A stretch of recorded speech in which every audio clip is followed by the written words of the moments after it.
au travers de ce socle technologique, va permettre de fluidifier, d'apporter de la confiance, d'apporter de la personnalisation dans les échanges entre les individus, bien sûr, mais aussi entre les machines, puisque on ne peut pas parler de e-santé sans parler d'IoT, sachant qu'aujourd'hui, l'IoT est un terme suffisamment générique et qui va regrouper un certain nombre d'outils, soit des tout petits objets connectés, soit l'ensemble des machines qui traitent de la santé numérique.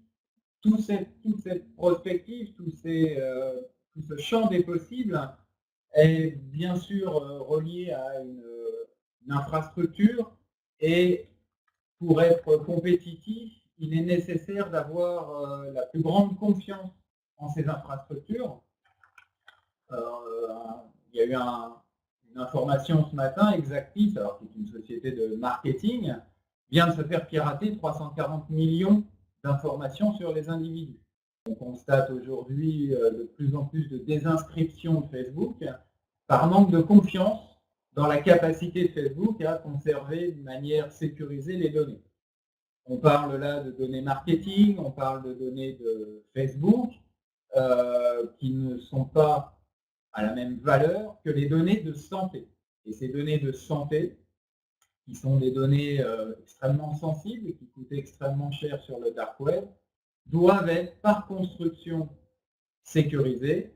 Et c'est tout l'objet du webinaire, de vous montrer au travers de la santé et des infrastructures technologiques comment on peut aboutir à une fluidité, une confiance, une autonomie et une personnalisation des données. Le sujet de personnalisation est d'autant plus important parce que pour ceux d'entre vous qui sont sur ce marché-là déjà, vous savez à quel point cet univers de la santé dont on est en train de changer.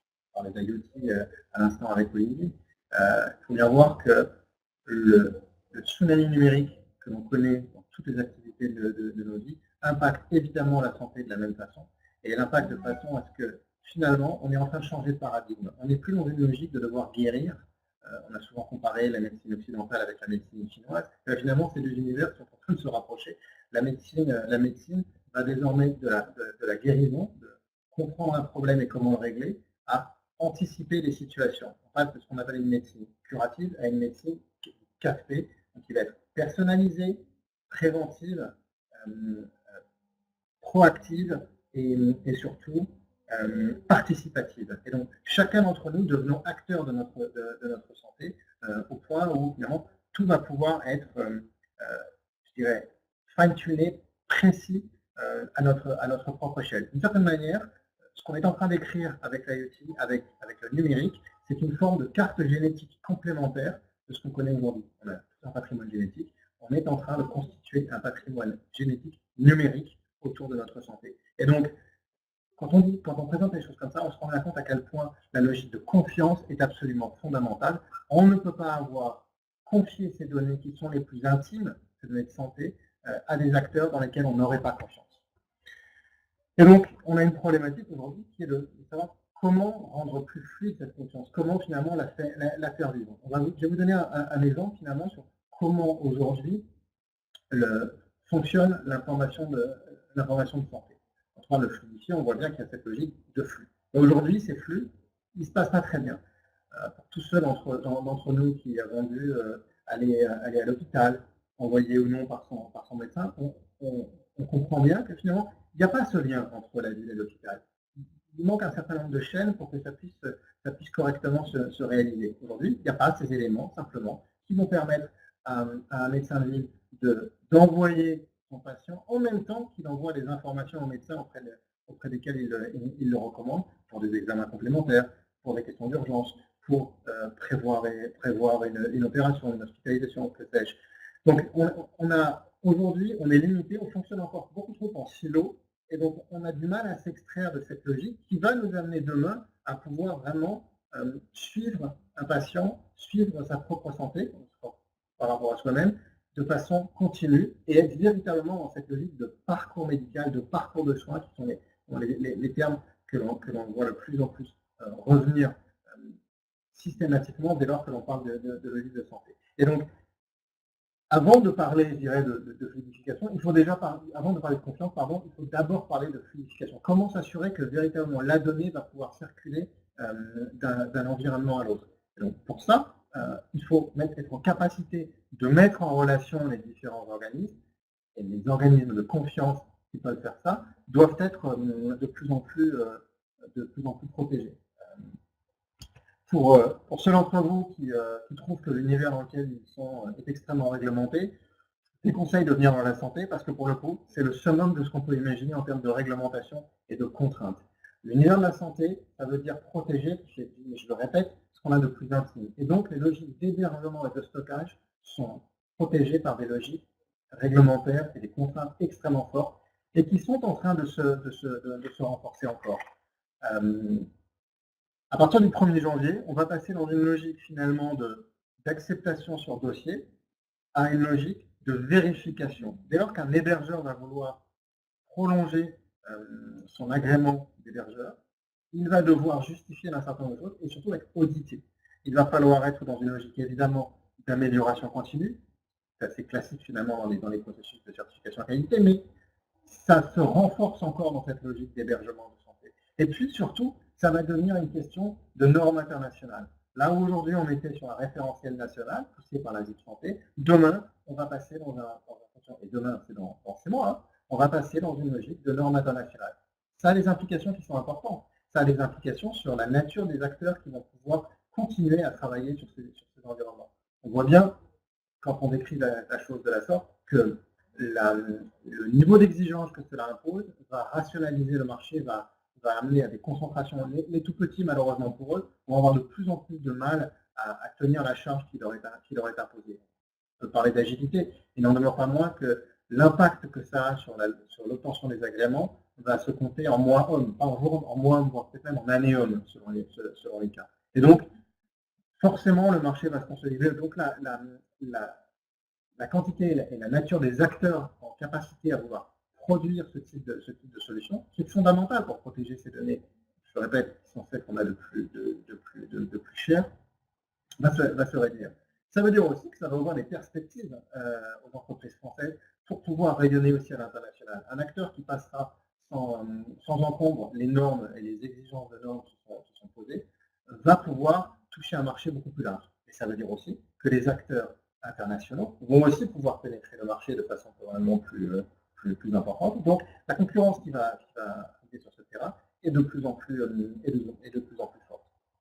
Voilà. Donc cette logique finalement, elle est importante à avoir à l'esprit. Pourquoi? Parce que derrière ces logiques d'hébergement de données, qu'est-ce qu'il y a finalement? Il y a deux choses. Il y a ma santé à moi en tant que patient, en tant qu'individu, en tant que citoyen, et il y a aussi la responsabilité de l'acteur qui va prendre une décision sur la donnée qui lui est présentée. Est-ce que cette donnée est validée? Est-ce que je peux fonder un diagnostic sur cette information? Tout ça, ça va véritablement dépendre de la capacité à avoir confiance dans l'acteur qui présente la donnée. Je vois un petit commentaire, effectivement, on aura tous compris que ça part 2918, on aura encore quelques siècles pour se préparer, mais c'est bien 2019 que cette modification de réglementation va avancer.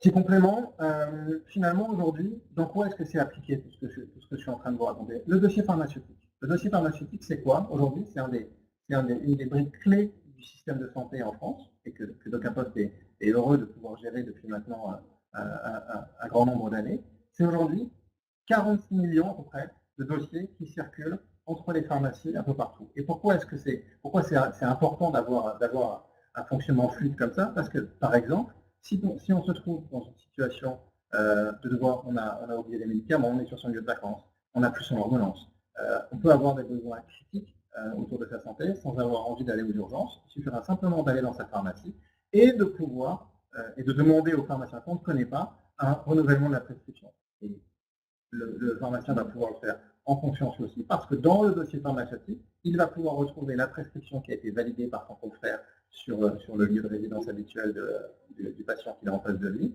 s'assurer que l'ordonnance est bien conforme, qu'il n'y a pas d'abus ou de surmédication en risque, et pouvoir de nouveau délivrer le produit manquant au patient. Autre exemple, je dirais ça, c'est la fluidité de parcours très simple. Et pourtant, ce qui est simple n'est pas forcément pas complexe à mettre en œuvre. Autre exemple, demain vous avez un médicament qui doit sortir des officines parce qu'une alerte a été posée dessus. Automatiquement, cette information est poussée à l'ensemble des pharmaciens. Les pharmaciens, finalement, ont une confiance qui est quasi aveugle dans ce dossier pharmaceutique. Pourquoi? Parce qu'il leur rend service, qu'il leur simplifie la vie dans le métier au quotidien, et il les conforte dans leur rôle.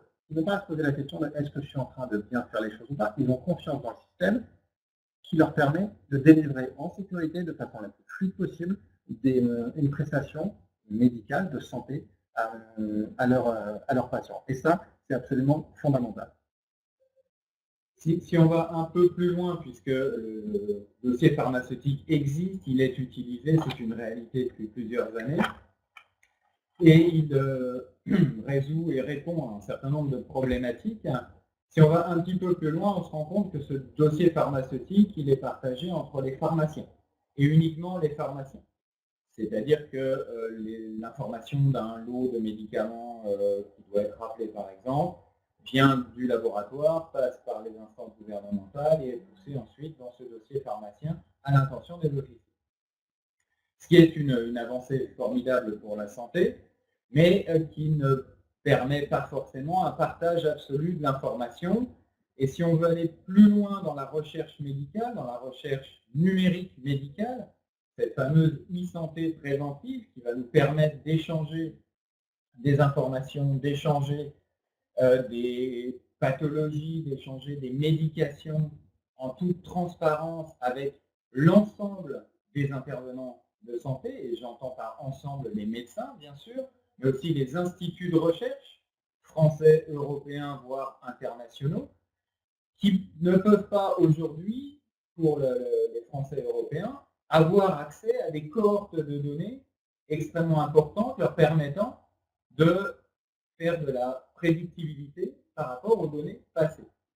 C'est là où d'autres technologies peuvent entrer en jeu.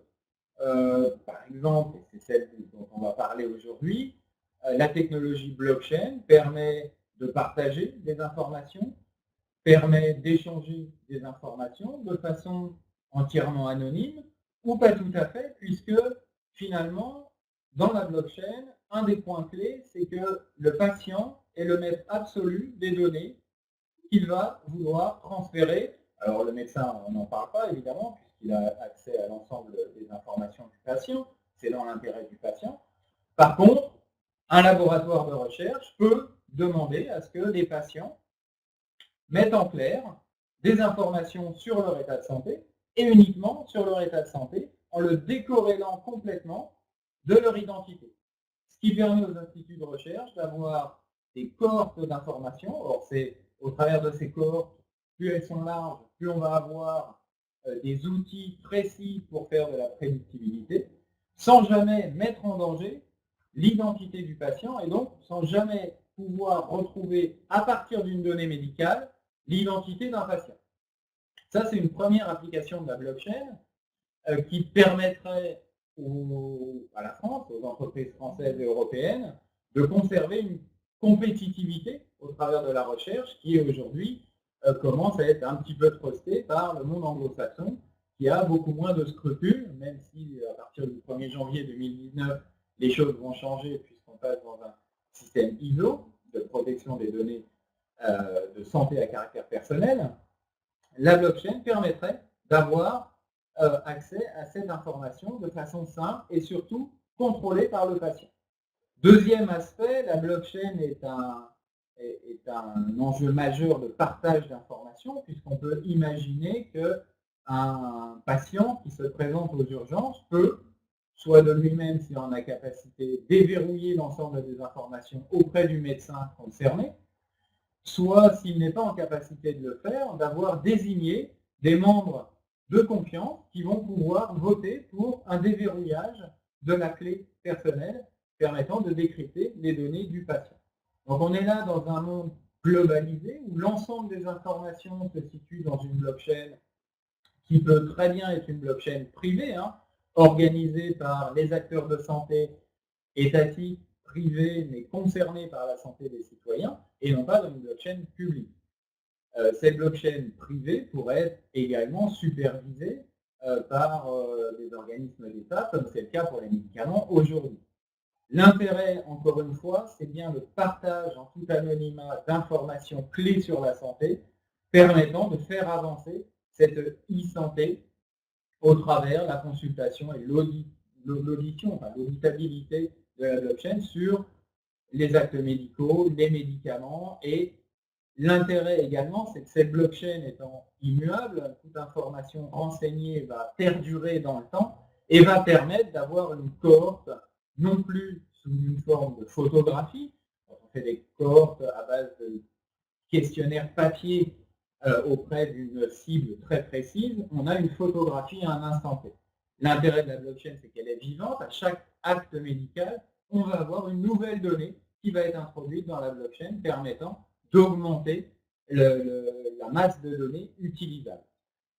Finalement, Léo, si tu me permets, la technologie là, elle apporte effectivement deux choses. Elle vient, en fait, elle crée un tunnel sécurisé. Elle garantit que tout ce qui passe à travers est totalement protégé, peu importe ce qui passe à travers. Et là où ça devient extrêmement fort, extrêmement puissant, c'est que chacun d'entre nous va pouvoir enregistrer un certain nombre de données. Individuellement, ça a un peu de valeur. Les objets vont pouvoir produire eux-mêmes des données sur notre propre santé, que ce soit des appareils médicaux, des glucomètres, des spiromètres, des dosimétres, on peut en citer plein. Et puis les médecins eux-mêmes vont pouvoir inscrire des données dans cette blockchain. La blockchain ne va pas juger si oui ou non la donnée elle est pertinente. Est-ce que c'est une donnée personnelle? Est-ce que c'est une donnée de santé? Est-ce que c'est une donnée médicale? On peut fonder une décision que ce soit une donnée médicale, tout le reste est informatif, mais pas suffisant. La blockchain, ce qu'elle garantit, c'est qu'à partir du moment où ça a été rentré à un moment, si la donnée est reproduite quelques temps plus tard ou ailleurs, elle n'a pas été touchée. Et donc, on va combiner deux choses. On combine la technologie de la protection à celle de la présentation. Le carnet de santé que l'on a mis en place avec Docapost et le groupe La Poste, il va lui présenter les données, et la blockchain dernière, elle est celui qui va vous dire « Je suis celui en qui vous pouvez avoir confiance, la donnée qui est là, je vous garantis qu'elle est protégée. » Donc il y a cette logique de tiers de confiance qui est fondamentale, et les acteurs en capacité finalement à proposer ça vont être assez peu nombreux, de l'importance de cette logique de l'autorité qui va faire foi. Et j'ajouterais une petite chose, c'est qu'on voit bien quand on dit ça, qu'on ne va pas pouvoir avoir des carnets de santé dans tous les sens, on ne va pas pouvoir avoir des acteurs dans tous les sens. À un moment donné, cette logique de centralisation, ou de relative centralisation des informations, elle est importante pour justement permettre le partage qui, lui, va pouvoir être décentralisé, et on va voir de quelle manière aussi ça va pouvoir se faire, en mettant l'individu au cœur et le rôle de tiers de confiance. Je pense que c'est important qu'on en parle, comme un maillon non plus central, mais à la périphérie, qui est le gardien de la sécurité.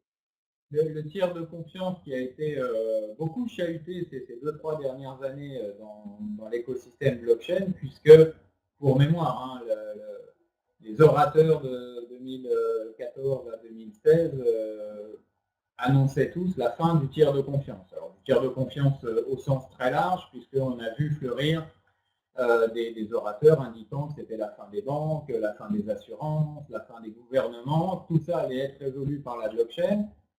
Depuis 2016, on est revenu sur Terre pour une raison simple, c'est qu'on a expérimenté cette blockchain, comment on pouvait l'utiliser, quels étaient ses atouts. Son atout générique, c'est d'être partagé, partageable, extrêmement solide, immuable et par nature sécurisé. Donc ça, on a bien intégré tous ces assets technologiques. Par contre, le rôle du tiers de confiance, qui jusqu'à présent est dans le cadre, par exemple, du carnet de santé, est central, puisque le carnet de santé est conservé sur des serveurs centraux du tiers de confiance, d'où la certification ISO qui est absolument indispensable pour garantir la sécurité de ces données. La blockchain, elle, va être par essence décentralisée. Le rôle du tiers de confiance ne va donc plus être dans la conservation des datas, qui n'auront plus de lien évident entre elles, mais par contre de garantir l'authenticité de la donnée qui est introduite dans cette blockchain. Puisque si la blockchain est immuable, inviolable et sécurisée par nature, c'est toujours en périphérie qu'on va avoir les spots. Donc, pour éviter ces spots, c'est le tiers de confiance qui va garantir que l'information transmise dans la blockchain de santé, on peut imaginer comme un consortium de santé, est une donnée réelle, authentique et sincère, en se basant sur des réseaux de confiance des professionnels de santé qui vont naturellement adhérer à ces tiers de confiance pour partager l'information au profit du bien public. Dans cette écosystème, une question de Benjamin qui demandait qu'est-ce qui se passe si l'opérateur donne de bonne foi entre une donnée fausse dans la blockchain.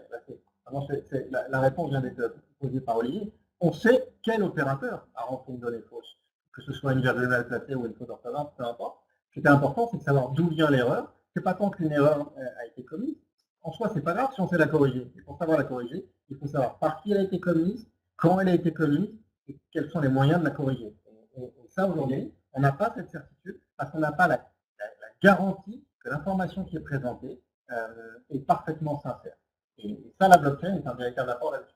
Et pour compléter, effectivement, une fois qu'une donnée est introduite dans la blockchain, elle est immuable, on ne sait pas effacer d'informations dans la blockchain. Par contre, on sait très bien ajouter une nouvelle information contredisant la précédente. L'intérêt de la blockchain, c'est que vous avez une auditabilité sur l'intégralité de la chaîne.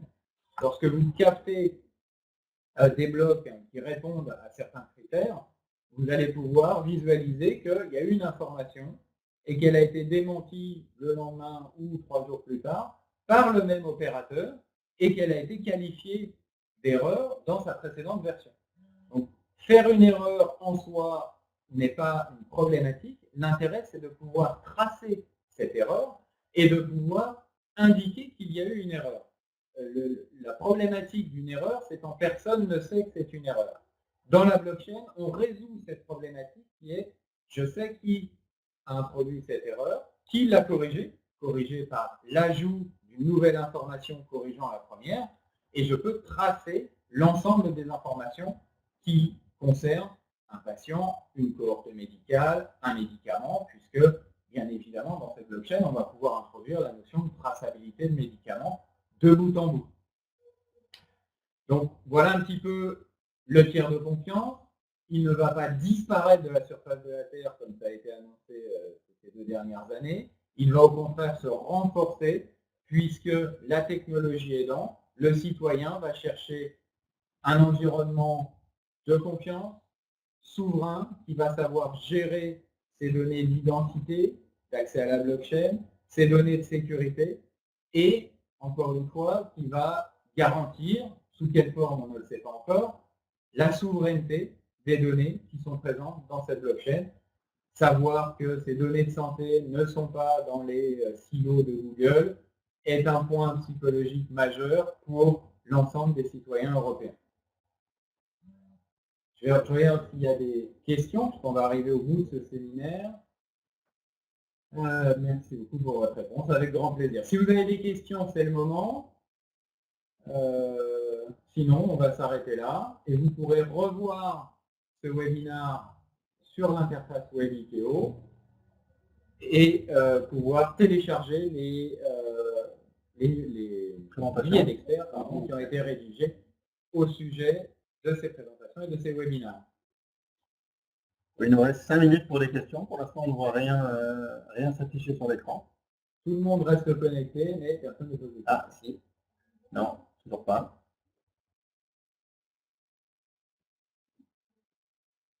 Ah, excellente question, Pierre. C'est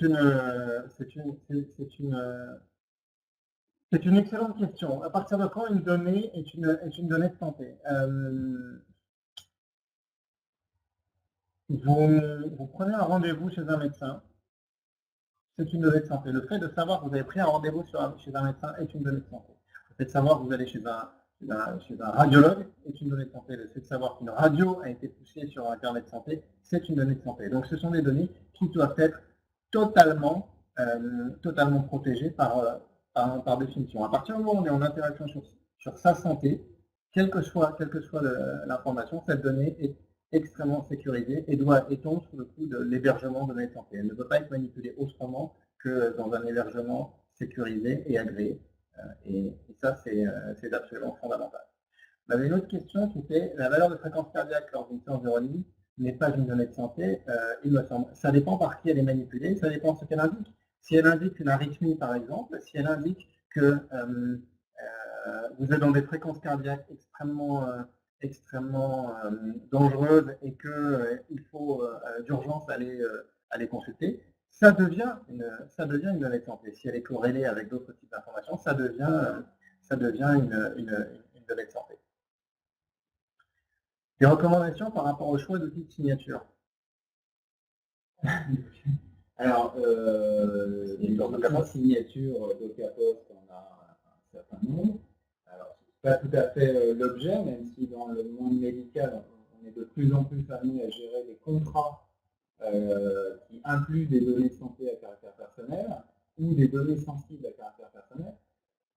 Donc on propose des outils de signature au travers de notre autorité de certification qui est Certinomys et nos applications qui sont signées en ligne ou Contralia, qui sont des outils de signature permettant d'apposer une signature électronique sur un document opposable aux tiers et aux contreparties. Là, on dérive un petit peu, on est sur un... Non, on reste sur le sujet du tiers de confiance, pour le sujet du tiers de confiance. Effectivement, il s'adapte à la santé. Ensuite, la signature d'un contrat est faite en général entre deux contreparties qui savent exactement de quoi elle parle. L'outil de signature doit émaner d'un tiers de confiance et DocaPost est un tiers de confiance qui apporte ces outils de signature au travers Certinomys et Contralia. Autant se faire un petit peu d'autopromo, mais DocaPost est aujourd'hui le premier tiers de confiance dans la santé, puisque nous manipulons le plus gros volume de données de santé en France. Et donc, à ce titre, on a confiance, le marché en France a confiance dans DocaPost et on lui confier la majeure partie des données de santé qui circulent sur le territoire. J'espère, Thierry, que ça répondait à votre question. La vidéo ne s'éteigne. Eh bien, de rien, on a bien répondu. Donc.